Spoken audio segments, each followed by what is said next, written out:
तो मैं भी अनिरुद्धाचार्य से निवेदन करूंगा कि आप इतिहास में ना जाएं। तो महाराज जी आपसे हाथ जोड़कर निवेदन है, इच्छा और जरूरत, और जहां माया बढ़ जाती है तो यहाँ सतयुग चल रहा है, यहाँ कलयुग चल रहा है। बुद्धि को अगर स्थिर करना है, ध्यान करेंगे आपका मन शक्तिशाली हो जाए, योग करेंगे तो आपका शरीर शक्तिशाली हो जाए। और मोटिवेशन से कुछ होता नहीं, बकरी को दे दो मोटिवेशन तो शेर हो जाएगी।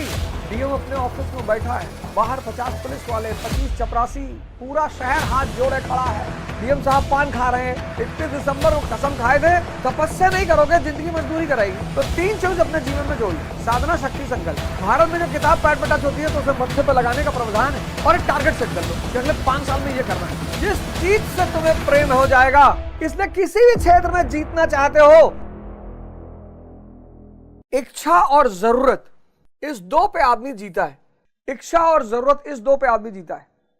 इच्छा सुख का आधार है, जरूरत आवश्यकता का आधार है। जीना है तो खाना खाना है, यहां जीने के लिए खाना है, यहां खाने के लिए जीना है। बहुत फर्क है। रोटी मिल गई, प्याज मिल गया, नमक मिल गया, मस्त है। यहां रोटी और प्याज पे तो मार कर ले, रोटी प्याज खाएंगे, डेली डेली खिचड़ी खाएंगे। और जहां माया बढ़ जाती है, जैसे आज अगर हम अफगानिस्तान देखें और भारत देखें, तो अब भारत में ध्यान मैंडेटरी हो गया है। यहां माया गायब है, माया जो है वो गायब है। न मॉल है, न बार है, न बाजार है, न सड़क पर स्त्रियां हैं, न पुरुष है ही नहीं। अब भटकोगे कहां? तो यहां सतयुग चल रहा है, यहां कलयुग चल रहा है। माया चरम पर पहुंच रही है, सब बाहर भाग रहे हैं। और जितना इंद्रियां बाहर भागेंगी, द्वितीय अध्याय में मैंने आपको बताया, इंद्रियों और मन का इतना गहरा संबंध है कि अगर बुद्धि को स्थिर करना है तो इंद्रिय को वश में रखना होगा। बुद्धि को अगर स्थिर करना है तो इंद्रियों को वश में रखना होगा। अब इस बात को देखो, बुद्धि और इंद्रिय ये दोनों जुड़ी हैं, बुद्धि और इंद्रिय दोनों जुड़ी हुई हैं। जितनी इंद्रियां बाहर भागेंगी, ये बाहर भागा, ये बाहर भागी, ये अस्थिर, ये अंदर भागी, ये स्थिर। अब एक बीमारी है, मैं आपको बताता हूं, बड़े लोग दवा, अब मत खाइएगा, हाथ जोड़ रहा हूं, मत खाइएगा, नहीं तो खड़े खड़े टपक जाएंगे। फिर पता चला कोरोना की वैक्सीन से ऐसा हो रहा, वैसा हो रहा। कुछ नहीं, ये जितने भी आयुर्वेदिक दवाएं हैं इनके लिए भी वैध है। ये जितने भी लोग आयुर्वेदिक दवाओं का मसाला बेच रहे हैं आपको, इनको कहिए कि वैध को रखें, वैध को, व्यक्ति को जांच करके दें। तो मेडिकल दुकान पे सारी दवाएं मिलती हैं, डॉक्टर की जरूरत ही क्या है? जाओ बुखार की दवाई ले लो, जाओ टीबी की ले लो, कैंसर की ले लो, डॉक्टर को बीच में से काट दो। इरेक्टाइल डिसफंक्शन बीमारी है, ईडी, इरेक्टाइल डिसफंक्शन। खासकर तो किसी भी उम्र में हो रही, 30 में हो रही, 40 में हो रही, 50 में। 50 वाले तो बहुत ज्यादा परेशान है, बहुत ज्यादा। ये पता है क्या, ये बीमारी का सिर्फ एकमात्र इलाज है ध्यान। जब आपकी सारी इंद्रियां बाहर भाग रही हैं, बुद्धि स्थिर है, तो प्रेम का भाव पैदा ही नहीं होगा।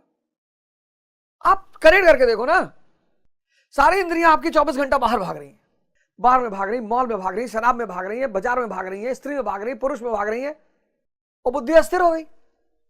अब इस अस्थिर बुद्धि जो है, इसमें प्रेम का भाव कहां पैदा होगा? आपको लगेगा कि आप खत्म, नपुंसक, आप मारे गए, और उस पर से वैद्य बोल देगा बचपन की गलतियों का शिकार। बचपन में कोई गलती होती है? ना समझी है वो। तो आज के भारत में ध्यान और योग मैंडेटरी हो गया है। अगर आप ध्यान और योग नहीं करेंगे, ध्यान करेंगे, आपका मन शक्तिशाली हो जाएगा, क्योंकि चुनौतियां बढ़ गई हैं। तो अब शक्तिशाली मन की जरूरत है। योग करेंगे तो आपका शरीर शक्तिशाली हो जाएगा। और मोटिवेशन से कुछ होता नहीं, बकरी को दे दो मोटिवेशन तो शेर हो जाएगी। मान लो गलती से भाव पैदा भी हो गया, एक वीडियो मैंने देखा था, टाइगर सो रहा है, कुत्ता बगल से गुजरा, लगा भौंकने, तुरंत शेर ने पटक के मार डाला।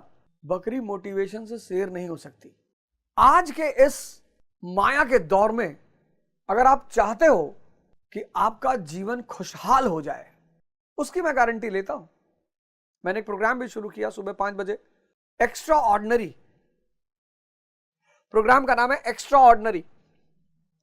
5 दिन आएगा हफ्ते में, एक्स्ट्रा ऑर्डिनरी। हम सब ऑर्डिनरी पैदा होते हैं, हम सब। लेकिन उसमें जब हम कुछ एक्स्ट्रा जोड़ लेते हैं, क्या एक्स्ट्रा जोड़ेंगे? साधना, ध्यान करेंगे, योग करेंगे। इस साधना से क्या पैदा होगी? शक्ति। इस शक्ति से क्या पैदा होगा? संकल्प। साधना, शक्ति और संकल्प के साथ जब हम श्रम करेंगे, अगर इन तीनों से विहीन होकर हम श्रम करेंगे तो मजदूर हो जाएंगे। तपस्या जो कर रहा है वो राजा है, मजदूरी जो कर रहा है वो मजदूर है। कर्म दोनों में है। तीसरा अध्याय यही है, कर्म पे आधारित। कर्म दोनों कर रहे हैं, राजा भी कर्म कर रहा है, मजदूर भी कर्म कर रहा है, लेकिन इसको अपने कर्म में मजा आ रहा है। डीएम अपने ऑफिस में बैठा है, बाहर 50 पुलिस वाले, 25 चपरासी, पूरा शहर हाथ जोड़े खड़ा है। डीएम साहब पान खा रहे हैं, 10 लोग हाथ जोड़ के इसे आगे खड़े हैं कि साहब इसी में थूकिए, साहब कहां बाहर जाएंगे, थूकिए साहब। शास्त्रों में लिखा है कि डीएम उम का थूक अगर हाथ में आदमी ले ले तो बैकुंठ मिलता है साहब। कुछ लोग होते हैं ना जो दूसरे की टेरिटरी में घुस जाते हैं, कहीं से भी ज्ञान ले आते हैं। अनिरुद्धाचार्य जी संत हैं, बड़े अच्छे प्रवचन करते हैं, बड़े अच्छे काम भी करते हैं। मैं बड़ा उनसे, उनके कर्मों से, उनके कार्यों से बड़ा खुशी होती है मुझे, और उनके जवाबों से तो मैं बड़ा प्रसन्न रहता हूँ। बड़े अच्छे, बड़े शानदार किस्म के जवाब देते हैं। मैं एक बार उनको सुन रहा था और उनसे आशा करता हूँ कि आपका अगर वो क्षेत्र नहीं है तो वहाँ ना जाएं। अब मैं भागवत कथा नहीं कर सकता क्योंकि मुझे आदेश नहीं है और मैं उस विषय पर मेरी जानकारी नहीं है। तो मैं भी अनिरुद्धाचार्य जी से निवेदन करूंगा कि आप इतिहास में ना जाएं। आप गांधी जी को नहीं जानते महाराज जी।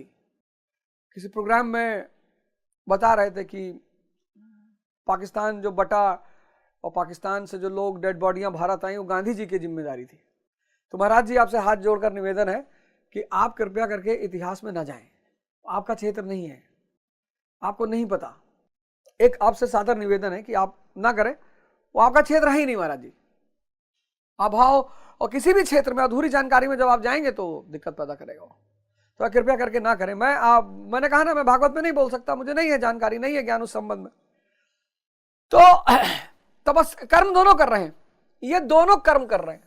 मजेदार बात है ये है कि ये दोनों कर्म कर रहे हैं, ये दोनों कर्म कर रहे हैं। ये दुखी होकर कर रहा है, निराशा इसके चेहरे पर, कालापन है इसके चेहरे पर, और ये मस्त है, खिला हुआ। तपस्या क्या है? ये साधना, योग और ध्यान। इससे क्या पैदा होगी? शक्ति। शक्ति से क्या पैदा होगा? संकल्प। 4 बजे उठना है, उठना है। 6 घंटा पढ़ना है, पढ़ना है। साधना, शक्ति और संकल्प के सहारे जो श्रम करेगा वो इस जीवन में खुशहाल रहेगा। तो आप सब लोगों से मेरा हाथ जोड़कर निवेदन है कि आप अपने अपने धार्मिक ग्रंथ जरूर पढ़ें। कुरान में यह सूत्र दिया हुआ है, बाइबल में सूत्र दिया हुआ है, श्रीमद् भगवत गीता में दिया हुआ है, यथार्थ गीता में पढ़ा ही रहा हूं, बाइबल में दिया हुआ है, आदि ग्रंथ का तो सबसे फेमस सूत्र है। और वापस धर्म की शरण में आ जाए, वो धर्म जो आपको द्विज बनाने की क्षमता रखता है, आपको इंद्रियों से उठाकर चेतना पे ले आएगा। इच्छा खत्म, जरूरतों पे जिंदगी चलेगी। इच्छा काया, इच्छा माया, इच्छा जग उपजाया मैंडेटरी हो गया है भारत में, वरना सब मारे जाएंगे। इतनी बुरी स्थिति धीरे धीरे होती चली जाएगी और आप जान नहीं पाएंगे। आप छोटे छोटे बच्चों का इलाज करवा रहे हैं लोग, छोटे छोटे बच्चों का। छोटे छोटे बच्चे डिप्रेशन की गोलियां खा रहे हैं, छोटे छोटे बच्चे। दवाओं की तो भरमार भरमार, जो देखो वही बता रहा है। लेकिन खेल असली यहां पे है, बुद्धि और इंद्रिय। और इस खेल को जीतने का भी सूत्र मैंने आपको बताया, संयम और निषेध। कि नहीं करना, शराब नहीं पीनी है, निषेध, संयम। लेकिन इष्ट चिंतन अनिवार्य है। माया से जब शुरुआत में लड़ना शुरू करोगे, बहुत ताकतवर है माया, मार डालेगी। आजकल के लोगों का संकल्प ही नहीं चल रहा है, एक दिन संकल्प नहीं बांध पा रहे हैं। एक दिन 31 दिसंबर को कसम खाए थे कि 2025 में सिगरेट नहीं पिएंगे, और 1 जनवरी 12:30 बजे के बाद सिगरेट पीने लगे। बहुत टूट गया है। तपस्या करो, करनी है। तपस्या नहीं करोगे जिंदगी मजदूरी कराएगी, तपस्या नहीं करोगे जिंदगी मजदूरी कराएगी। तो एक तो तपस्या करो, दूसरा पढ़ो। तपस्या करो, तपस्या शुरू कर दो, साधना को जोड़ लो, शक्ति और संकल्प, 3 चीज जोड़ लो। तो 3 चीज अपने जीवन में जोड़ लो। साधना शक्ति संकल्प। फिर श्रम करो, विद्यार्थी हो तो विद्यार्थी के रूप में श्रम करो, गृहस्थ हो गृहस्थ के रूप में श्रम करो, स्पोर्ट्समैन हो स्पोर्ट्समैन के रूप में श्रम करो। पर इन तीनों के बिना श्रम करोगे तो वो मजदूरी हो जाएगी और मजदूरी का फल नहीं मिलेगा। पढ़ो। अब ये देखो, हरशंकर परसाई की किताब है भोला राम का जीव। क्या मतलब, ओहो क्या किताब है भोला राम। परसाई जी बहुत अच्छे व्यंग्यकार हैं, मुझे इनके व्यंग, इसमें एक भेड़ और भेड़िया करके चैप्टर है, और किताब ले लो, इन सब किताबों से प्यार कर लो। भोला राम का जीव हरशंकर परसाई, कहत कबीर हरशंकर परसाई, रश्मिरथ पढ़ो। सेवा करो, सेवा करोगे अहम नीचे झुकेगा, विवेक पैदा होगा।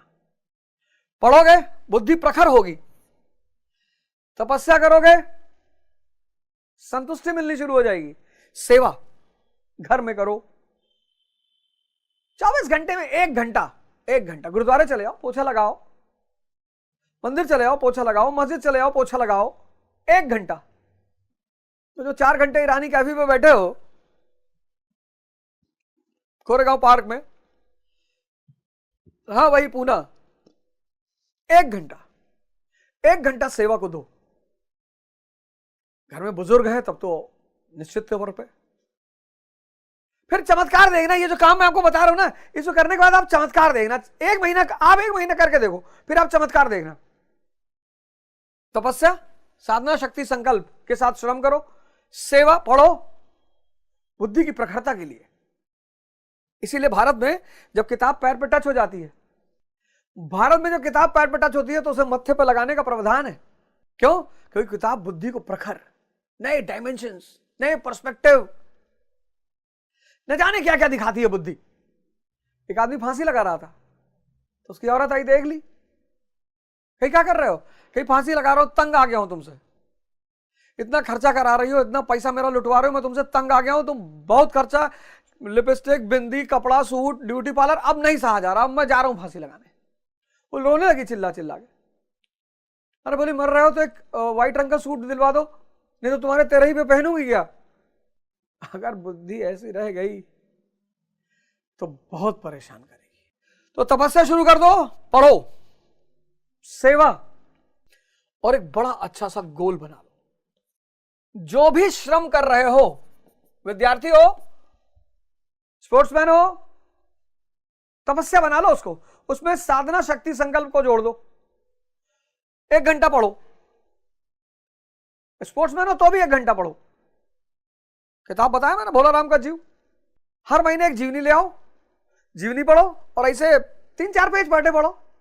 सेवा,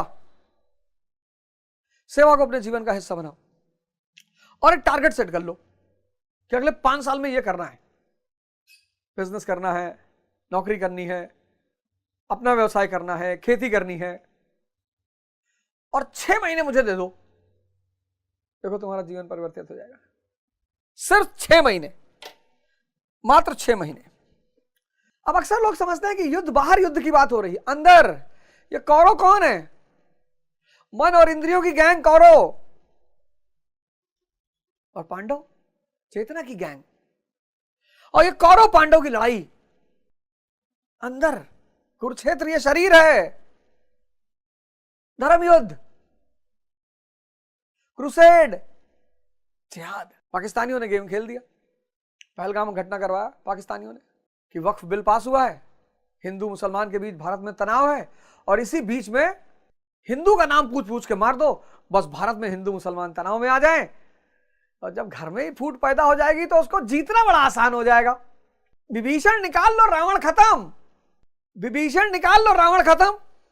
कितना बड़ा गेम खेल गए पाकिस्तानी। और जैसे ही भारत से युद्ध शुरू हो जाएगा उनका बलूचिस्तान बच जाएगा। हमेशा उन्होंने यही किया।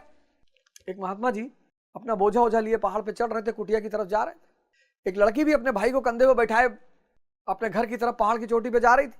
दोनों लोग मिल गए तो महात्मा जी ने लड़की से कहा कहां बोझ उठाए डोल रही है बिटिया? बोली बाबा बोझ तो आपके पीठ पे है, ये तो भाई है मेरा। जिस चीज से तुम्हें प्रेम हो जाएगा वो बोझ नहीं लगेगी। पढ़ाई से प्रेम, पढ़ाई बोझ नहीं। खेल से प्रेम, खेल बोझ नहीं। इसलिए किसी भी क्षेत्र में जीतना चाहते हो उसको अपना प्रेम बना लो।